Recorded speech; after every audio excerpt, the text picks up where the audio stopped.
ओबीसीचं काम होणार असलं तर त्यांना महामंडळ ही आपलं काय उपसमिती गठीत केली असं म्हणणं आहे.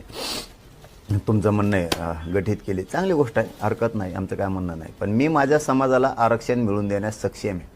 कुणी कितीही उपसमित्या काय केल्या, कोणी कितीही टोळ्या माझ्या अंगावर काय पाठवल्या, कोणी राजकारणाचे तिकडच्या राजकारणी लोकांचे शब्द ऐकून इकडं आमचा मराठवाड्याचा काढलेला GR, तो काढलेला GR कुणबीच्या बाबतचा किती कुणी अफवा आहे सोडल्या काय केलं तरी माझ्या गरिबाला आरक्षण मी देणार, देतोय, हे माझ्या गरीब मराठ्यांना पटलेलं आहे. त्यामुळे आम्ही कोणी काही टेन्शन घेत नाही आणि ओबीसीत मराठ्यांना मीच घालणार आणि मराठवाड्यातल्या मराठ्यांना आरक्षण मीच देणार. त्याच्याशिवाय मी आणि माझा समाज माग हटत नाही. त्यामुळे कोणी किती काय झालं तरी आम्हाला काही फरक पडत नाही त्याचा.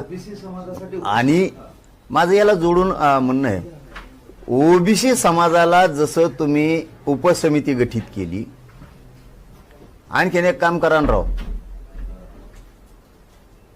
तुम्ही या राज्यातल्या सगळ्या 14.5 कोटी जनतेचे तुम्ही मालक आहे. दलित मुस्लिमांसाठी सुद्धा उपसमिती करा ना.